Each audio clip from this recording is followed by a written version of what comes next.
फाल्गुन पूर्णिमा व्रत कथा महर्षि कश्यप की पत्नी एवं दक्ष पुत्री दिति के गर्भ से हिरण्यकश्यप और हिरण्याक्ष का जन्म हुआ।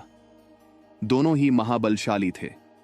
फलस्वरूप देवताओं को पराजित करके दोनों भाइयों ने स्वर्ग पर अपना अधिकार कर लिया। उनके अत्याचार से देवलोक में हाहाकार मच गया। अतः भगवान विष्णु ने वराह अवतार लेकर हिरण्याक्ष का वध कर दिया। अपने भाई की मृत्यु से क्रुद्ध हिरण्यकश्यप भगवान विष्णु को अपना शत्रु मान बैठा और उनसे प्रतिशोध लेने के लिए भगवान ब्रह्मा की तपस्या करने लगा। उधर हिरण्यकश्यप की अनुपस्थिति में देवताओं ने दैत्यों पर आक्रमण कर दिया और स्वर्ग पर पुनः अपना अधिकार प्राप्त किया। हिरण्यकश्यप की पत्नी कयाधु उस समय गर्भवती थी, जिसे देवराज इंद्र ने बंदी बना लिया।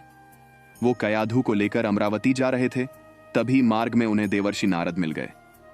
नारद जी इंद्र के साथ कयाधु को देखकर बोले, देवराज, आप इसे लेकर कहां जा रहे हैं?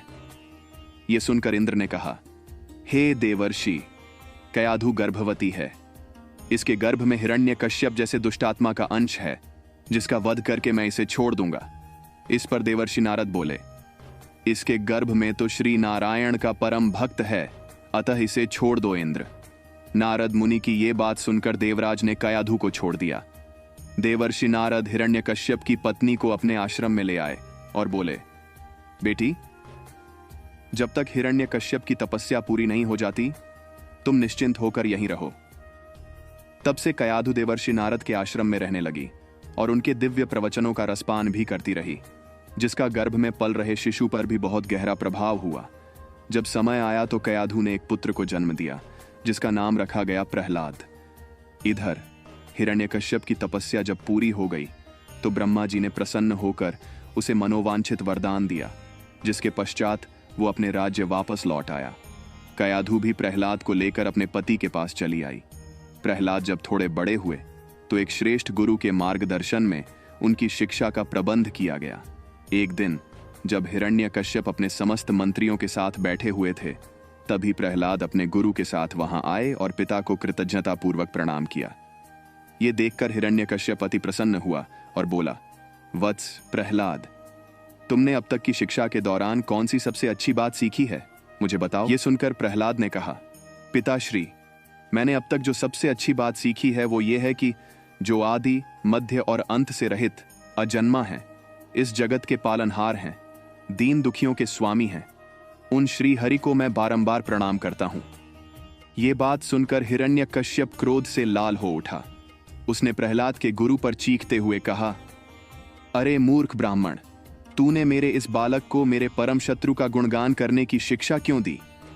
प्रहलाद के गुरु ने कहा, दैत्यराज, आप क्रोध त्याग दें। ये बातें मैंने आपके पुत्र को नहीं सिखाई। ये सुनकर हिरण्यकश्यप आश्चर्यचकित हो गया और बोला, पुत्र, बताओ, तुम्हें ये उपदेश, ये शिक्षा किसने दी है? प्रहलाद बोले, हृदय में स्थित भगवान विष्णु ही तो संपूर्ण संसार के उपदेशक हैं, उनके अतिरिक्त कोई किसी को कुछ नहीं सिखा सकता।